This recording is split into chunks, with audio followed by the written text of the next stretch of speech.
Hidden Object Guru here, and yes, like a lot of people, I recently played the updated version of Switchback, and I want to offer a quick rundown of what interested me most about it.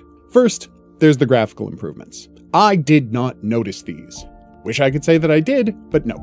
I'm sure it looks better, but I don't really pay attention to the specifics of graphics because I don't care. So I'm just going to take everyone's word on this one. The loading times have been vastly improved, so that's nice. I also like that the enemies flinch when you shoot them now, rather than, just not noticing bullets the way they did in the release version. It's far from the gold standard of House of the Dead, where you knock enemies around with every shot as chunks fly off of them. But that's a really high bar to reach, and I don't expect everyone to get there. That said, where is my House of the Dead VR, Sega? You made the literally unplayable House of the Dead remake before just giving us the trilogy in VR? And that's not hyperbole, by the way. House of the Dead remake would not load on my computer, so I had to return it. Most importantly though, I was able to confirm in my playthrough that Mystery Man, the guy who stands behind the curator in the approach to the game's first boss fight, is still there. And yes, he still shifts his pose to crouching if you die or restart the battle. Many people suggested to me that he was just a model drop there to test scale when they were designing the level. While that's plausible, of course, I did wonder why you'd do that when you already had the curator model to serve that purpose, if that's something you needed. The fact that he hasn't been removed in the update suggests an intentionality to his presence, albeit one that we don't have any complex theories about just yet. But Hogaru, you might say. Maybe they just forgot to remove him when they were doing all of the other updates. Okay, maybe. But what if I told you that the update did, in fact, remove a bunch of stuff from the game? Would that make my theory sound a little more plausible?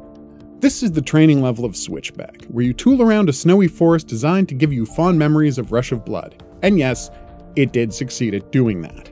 Hidden away in this level are 4 shadowed figures, each one representing one of the non-Belial passengers on the train. While it's a little difficult to tell which is which, this one on the cliff seems to be the clothing designer using the Asian lady model. This guy by the river is the dog lover using the Dar model. And the other 2, by process of elimination, are the toxic couple played by Brad and Fliss. Although for the life of me, I can't tell which is which. I'm actually missing one of them because, although I've seen all 4, I can't find the footage of the one who was off to the right of the track during one of the slower areas. Now, maybe you're thinking, hey, Hogaru, you've got the VR headset right there. Why not just go and get footage if you think these figures are so important? That's the thing though. I can't get the footage because the figures are gone. Here's the pond right at the start of the level. No shadow. Here's the slow cliff climb. No shadow. Here's the river. No shadow. Weird, right? I'm absolutely baffled by this subtraction. Why would you remove this minor element that served only to make the start of the game a little creepier? Is there a reason for it?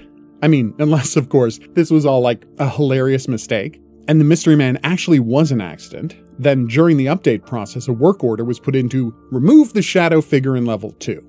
But the person reading the work order didn't actually know about the Mystery Man, and thought that the prologue was level 2 because it came after the crash cinematic, which would be level 1. And they just took out all of the intentional shadows while leaving the mistake in. Of course, that's just a cute theory. I honestly have no idea why these guys are missing, or why the Mystery Man is still there.